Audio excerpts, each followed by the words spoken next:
Olá,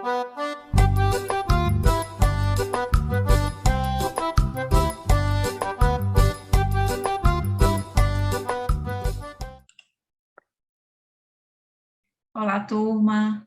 Sejam bem-vindos a mais uma aula de língua portuguesa.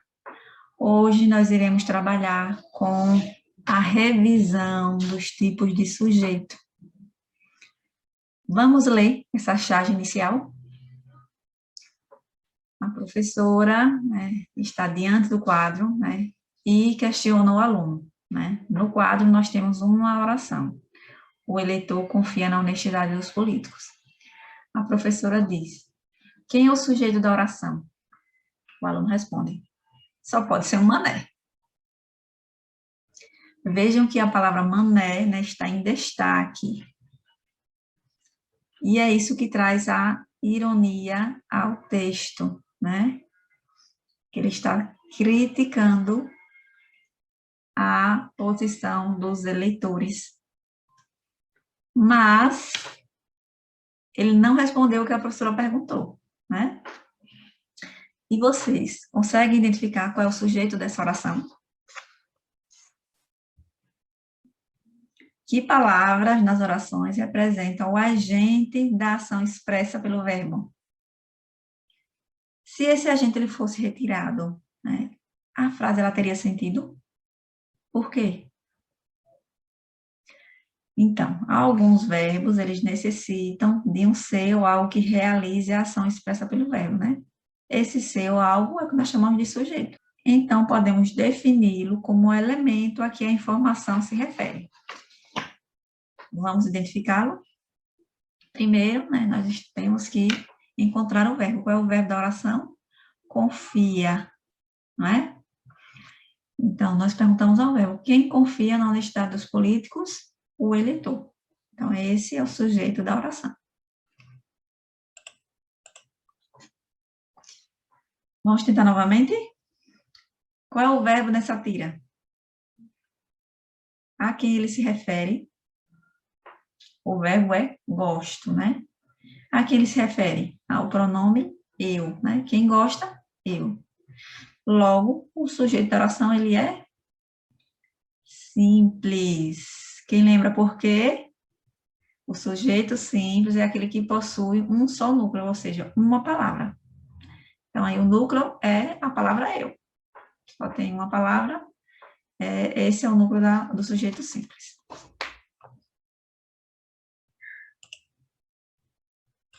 Vamos ler essa tira. Calvin, seu pai e eu vamos sair amanhã, então você vai ficar com uma babá.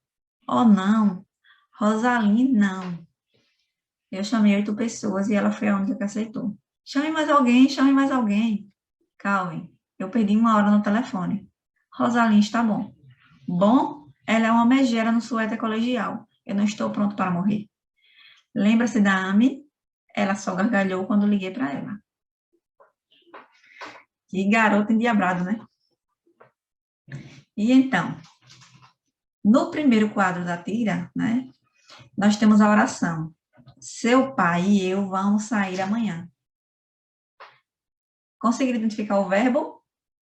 O verbo é sair. A quem ele se refere? E nós temos o verbo vamos sair, E o sujeito a quem ele se refere? Seu pai e eu. Nós temos a locução verbal vamos sair, E o sujeito a quem ele se refere? Seu pai e eu. Então, nesse caso, o sujeito ele é composto, porque ele possui 2 núcleos, 2 palavras principais. Pai, eu.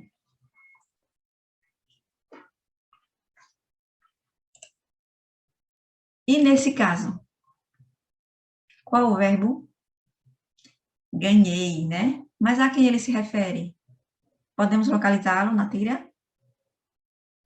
Não. Mas é possível identificá-lo pela conjugação verbal, que o verbo se refere à pessoa primeira, que é eu, Ganhei, quem ganhei? Quem é que fala assim? Eu ganhei. Então, nós dizemos que o sujeito, nesse caso, ele é desinicial ou oculto, pois, embora não apareça na frase, a gente consegue encontrá-lo. E nessa tira, colocaram uma cesta com gatinhos na minha porta. Eles sabem que eu não resisto. Adoro cestas. E os gatinhos ficaram na rua, oh meu Deus. Então, na oração, colocaram uma cesta com gatinhos na minha porta, o verbo aparece logo no início. Mas e o sujeito? Nós conseguimos identificar? Não, porque não há uma referência a ele, nem pelo contexto, né? Então, nós não sabemos quem colocou a cesta, então dizemos que o sujeito ele é indeterminado.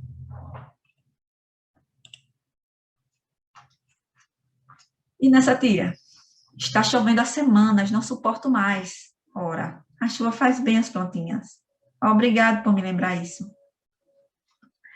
Então, nessas orações, nós temos a ação verbal, mas não há um sujeito a quem atribuir essa ação. Então, as ações de chover, fazer sol, fazer frio, nevar, independem da existência de um sujeito. Então, quando não existe a quem atribuir o processo verbal, dizemos que o verbo ele é impessoal e que não há um sujeito na oração. Então, trata-se, então, de uma oração sem sujeito. Observem agora esses títulos de notícias. Câmara aprova plano de 3 bilhões para socorro à cultura durante a pandemia. Retirado da Gazeta do Povo, 26 de maio de 2020. De quem se está falando? Da Câmara. E o que está sendo dito sobre ele? Que aprova plano de bilhões para socorro à cultura durante a pandemia. Então, com essa análise, né, nós concluímos que a Câmara é o sujeito da oração e o que se diz sobre a Câmara é o predicado, né? Na segunda manchete, shoppings e centros comerciais reabrem hoje no Distrito Federal. Retirado da revista Isto É, 25 de maio de 2020. De quem se está falando? De shoppings e centros comerciais. O que está sendo dito sobre eles? Que reabrem hoje. Hoje, no caso, no dia em que a matéria foi publicada, né? 27 de 5 de 2020. Com essa análise, que conclusão nós chegamos? Shoppings e centros comerciais são os sujeitos da oração, né? O que se diz sobre eles é o predicado. Na primeira manchete, né, o sujeito Câmara, ele é um sujeito simples, porque só possui uma palavra principal no núcleo. Já o segundo, né, shoppings e centros comerciais possuem um sujeito composto, que nós temos aí dois núcleos, duas informações principais, shoppings e centros comerciais. Conseguiram captar? Vamos agora, né, responder a atividade do livro de vocês aí, a atividade aplicando conhecimento na página 44, que traz, né, um poema como objeto para a gente explorar as questões gramaticais, certo? O poema que a gente vai ler nos mostra a importância da palavra na resolução de conflitos e como a falta dela também pode ser prejudicial. Na primeira noite, eles se aproximam e roubam uma flor do nosso jardim e não dizemos nada. Na segunda noite, já não se escondem, pisam nas flores, matam nosso cão e não dizemos nada. Até que um dia, o mais frágil deles entra sozinho em nossa casa, rouba-nos a luz e, conhecendo o nosso medo, arranca-nos a voz da garganta. E já não podemos dizer nada. Eduardo Alves da Costa.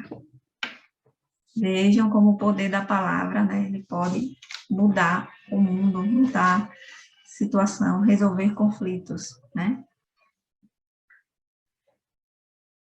O poema critica o comportamento humano. Que crítica ele faz? O poema faz uma crítica à omissão, à falta de reação do ser humano em relação aos acontecimentos que o ferem, que as ações sofridas pelo eu poético nos seguintes trechos. Nos versos 1 a 4, o eu poético sofre o furto de uma flor de seu jardim. Nos versos 5 a 8, as flores de seu jardim são pisadas e o seu cão é morto. E nos versos de 9 a 15, o eu poético tem a luz roubada e a voz da garganta arrancada. Claro que isso tudo é no sentido figurado, né? Mas que traz muita significação.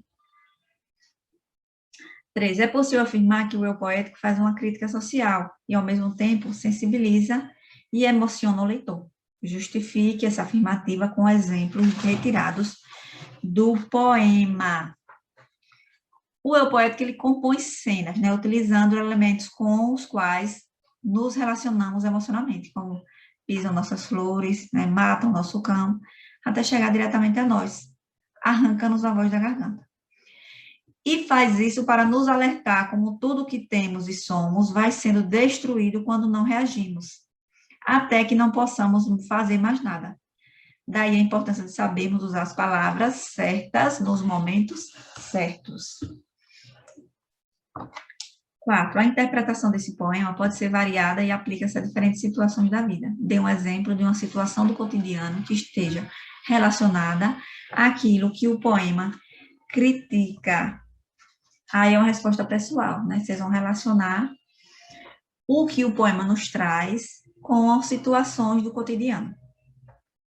5. Compare esses trechos do poema. Na primeira noite, eles se aproximam e roubam uma flor. Na segunda noite, já não se escondem, pisam as flores, matam nosso cão e não dizemos nada. Em qual dos dois trechos há uma identificação explícita do sujeito na frase? Indique qual é o sujeito. No trecho 1, né? O sujeito é eles. Nesse caso, é um sujeito simples. No trecho 2, aqui pronomes se referem às expressões, já não se escondem e não dizemos nada. A primeira expressão refere-se ao pronome eles e a segunda ao pronome nós. Que pronome implícito no trecho 2 indica que o leitor também pode ser incluído no poema, no problema apresentado? O pronome nós, né? O nós, ele se refere à sociedade de uma forma geral, né? Inclui a todos. De que forma foi possível identificar esse pronome? Pela desinência verbal, né? Pela terminação verbal.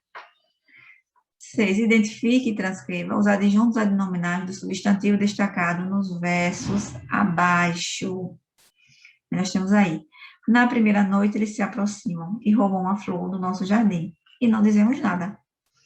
Nós temos aí as palavras destacadas. Noite, flor e jardim, né? Na palavra noite, nós temos aí o na, né? Na e primeira. Na primeira, que são as palavras que estão juntos ao nome noite. E jardim aqui nós temos do e nosso. 7. Agora, identifique e transcreva o complemento nominal presente nessa parte do poema e indique o substantivo ao qual ele completa o sentido. Voz da garganta, né? Nós temos aí o substantivo voz e o complemento, né, dessa palavra da garganta.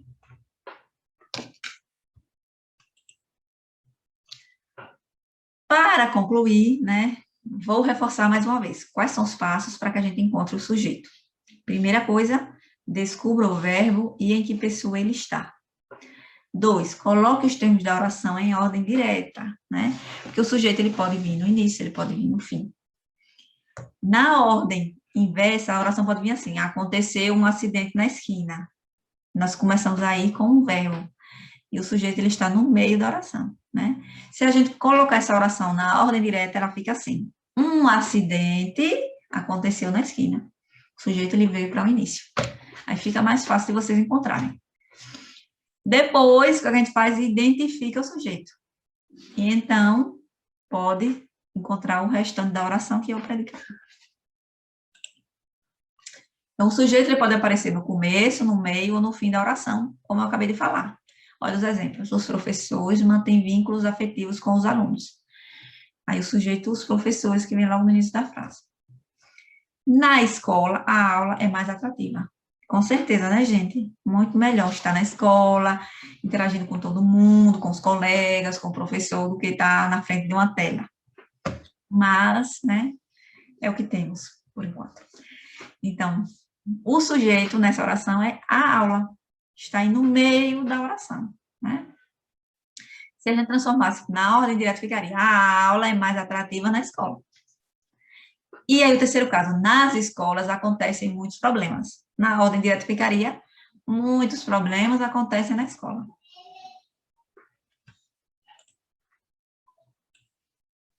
Para finalizar, né? Quais são os tipos de sujeito? Nós temos o sujeito simples, só possui um núcleo. O sujeito composto, possui 2 ou mais núcleos. O sujeito oculto ou desinencial, que ele é identificado pela desinência do verbo, por isso que ele tem esse nome, desinencial. O sujeito indeterminado, né? Que a gente não consegue identificar nem pelo contexto, né? Aí ele ocorre na terceira pessoa do plural, com o uso da partícula se e do verbo no infinitivo. E a oração sem sujeito, que ocorre com verbos impessoais, ou seja, nós não temos aí um agente que pratique a ação. Certo? Eu tenho conseguido compreender um pouco mais sobre os tipos de sujeito. Gratidão e até a próxima.